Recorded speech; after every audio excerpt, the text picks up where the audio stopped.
श्री भगत सिंह कोश्यारी जी, मुख्यमंत्री श्री उद्धव ठाकरे जी, उप मुख्यमंत्री श्री अजित पवार जी, श्री अशोक जी, नेता विपक्ष श्री देवेंद्र फडणवीस जी, यहां उपस्थित अन्य महानुभाव, देवी और सज्जनों, आज वट पूर्णिमा भी है और संत कबीर की जयंती भी है। सभी देशवासियों को मैं अनेक अनेक शुभकामनाएं देता हूं। एका अतिशय चांगला कार्यक्रमासाठी आपण आज सारे एकत्र आलो आहोत। स्वातंत्र्य समरातील वीरांना समर्पित क्रांतिगाथा ही वास्तू समर्पित करताना मला अतिशय आनंद होतो आहे।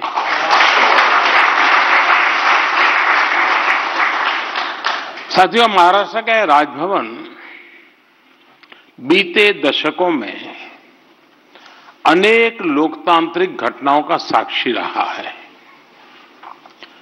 ये उन संकल्पों का भी गवाह रहा है जो संविधान और राष्ट्र के हित में यहां शपथ के रूप में लिए गए। अब यहां जलभूषण भवन का और राजभवन में बनी क्रांतिवीरों की गैलरी का उद्घाटन हुआ है। मुझे राज्यपाल जी के आवास और कार्यालय के द्वार पूजन में हिस्सा लेने का अवसर मिला।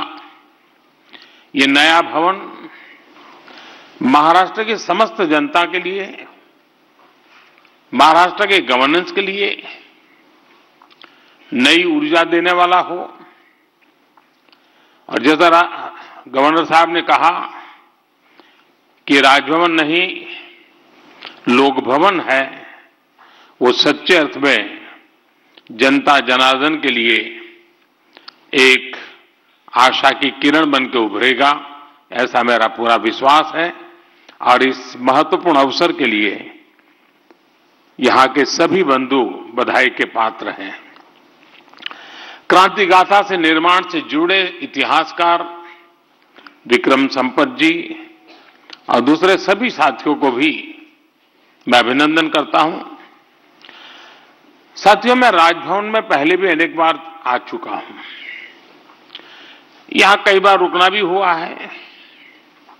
मुझे खुशी है कि आपने इस भवन के इतने पुराने इतिहास को, इसके शिल्प को संजोते हुए आधुनिकता का एक स्वरूप अपनाया है।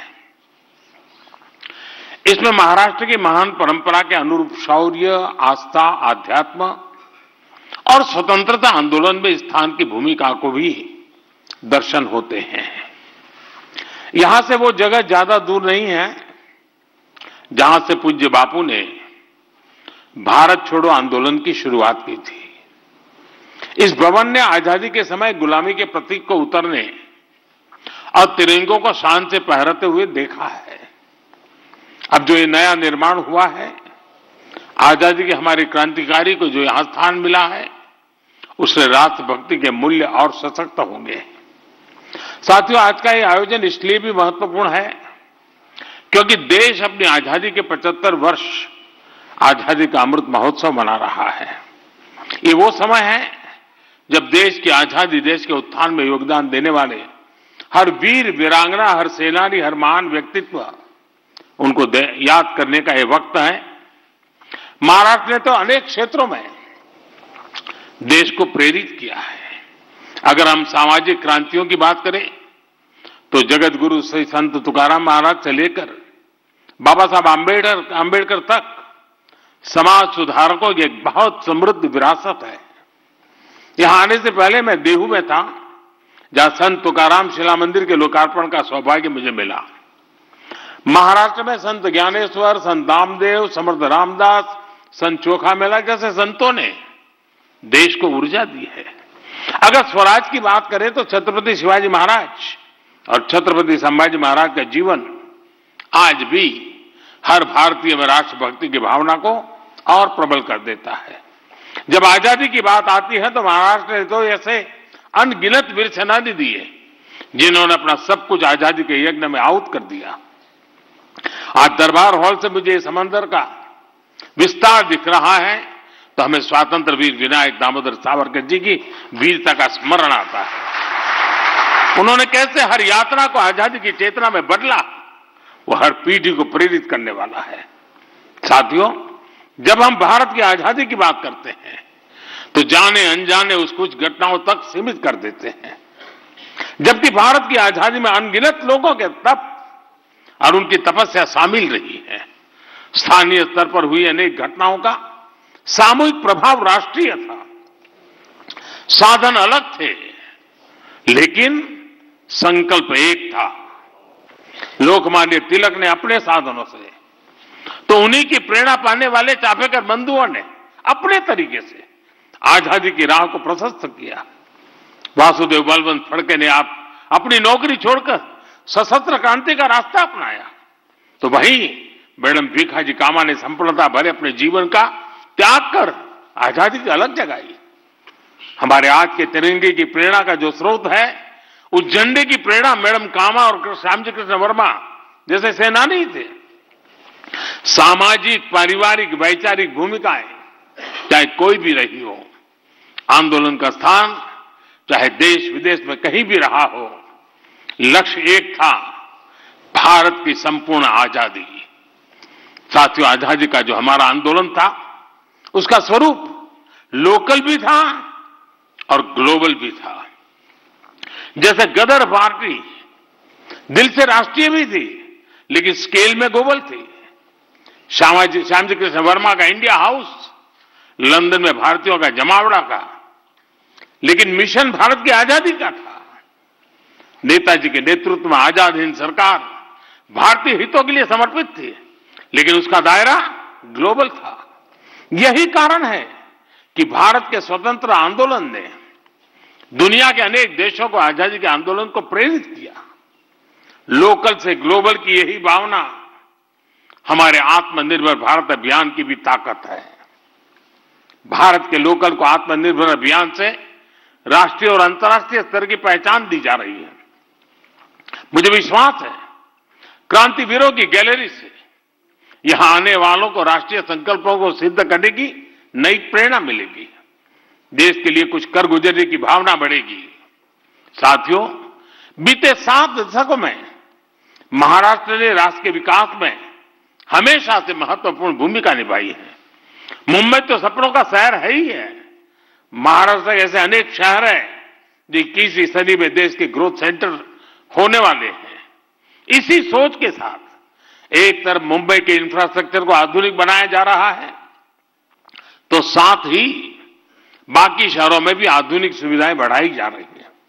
आज जब हम मुंबई लोकल में होते हैं, अभूतपूर्व सुधार को देखते हैं, जब अनेक शहरों में मेट्रो नेटवर्क के विस्तार को देखते हैं, जब महाराष्ट्र के कोने कोने को आधुनिक नेशनल हाईवे से जुड़ते हुए देखते हैं, तो विकास की सकारात्मकता का एहसास होता है।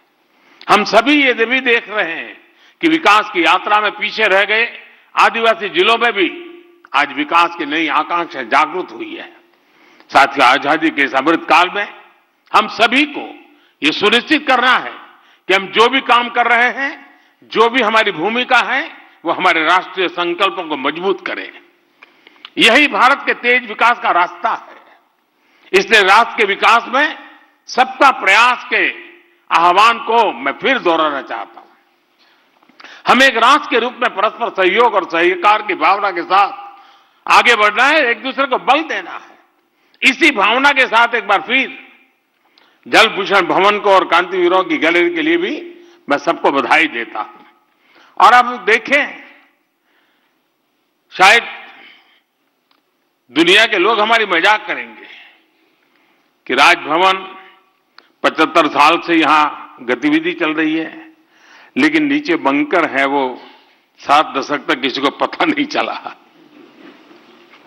यानी हम कितने उदासीन हैं, हमारी अपनी विरासत के लिए कितने उदासीन है। खोज खोज कर हमारे इतिहास के पन्नों को समझना देश को इस दिशा में आजादी का अमृत महोत्सव एक कारण बने।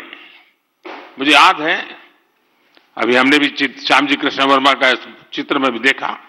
आप हैरान होंगे हमने किस प्रकार से देश में निर्णय किए हैं। श्यामजी कृष्ण वर्मा को लोकमान्य तिलक जी ने चिट्ठी लिखी थी और उनको कहा था कि मैं स्वातंत्र वीर सावरकर जैसे एक होनहार नौजवान को भेज रहा हूं, उसके रहने पढ़ने के प्रबंध में जरा आप मदद कीजिए। श्यामजी कृष्ण वर्मा वो व्यक्तित्व थे। स्वामी विवेकानंद जी उनसे साथ सत्संग किया करते थे और उन्होंने लंदन में इंडिया हाउस, जो क्रांतिकारियों की एक प्रकार से तीर्थ भूमि बन गया था, और अंग्रेजों के नाक के नीचे इंडिया हाउस में क्रांतिकारियों की गतिविधि होती थी।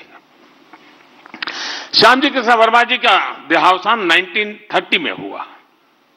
1930 में उनका स्वर्गवास हुआ और उन्होंने इच्छा व्यक्त की थी कि मेरे अस्थि संभाल के रखे जाएं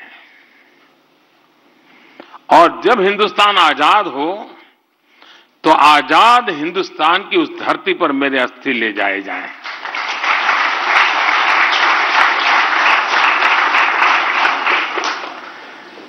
उन्नीस सौ 30 की घटना 100 साल होने को आए हैं, सुनकर के आपके भी रोंगटे खड़े हो रहे हैं। लेकिन मेरे देश का दुर्भाग्य देखिए, 1930 में देश के लिए मर मिटने वाले व्यक्ति, जिसकी एकमात्र इच्छा थी कि आजाद भारत की धरती पर मेरे अस्थि जाएं ताकि आजादी का जो मेरा सपना है, मैं नहीं, मेरे अस्थि अनुभव कर ले, और कोई अपेक्षा नहीं थी। 15 अगस्त 1947 के दूसरे दिन ये काम होना चाहिए था कि नहीं होना चाहिए था? नहीं हुआ। और शायद ईश्वर की ही कोई संकेत होगा। 2003 में 73 साल के बाद उन अस्थियों को हिंदुस्तान लाने का सौभाग्य मुझे मिला।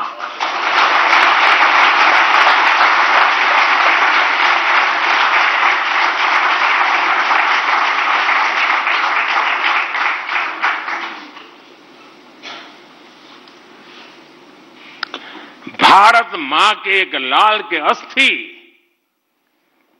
इंतजार करते रहे दोस्तों, जिसको कंधे पर उठा करके मैं लाने का मुझे सौभाग्य मिला। और यही मुंबई के एयरपोर्ट पर मैं लाकर के उतरा था यहां, और यहां से वीरांजलि यात्रा लेकर के मैं गुजरात गया था।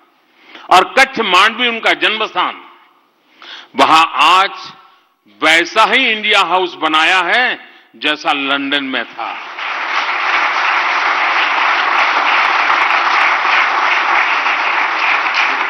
और हजारों की तादाद में स्टूडेंट्स वहां जाते हैं, क्रांतिवीरों की इस गाथा को अनुभव करते हैं। मुझे विश्वास है कि आज जो बंकर किसी को पता तक नहीं था, जिस बंकर के अंदर वो सामान रखा गया था जो कभी हिंदुस्तान के क्रांतिकारियों की जान लेने के लिए काम आने वाला था, उसी बंकर में आज मेरे क्रांतिकारियों का नाम।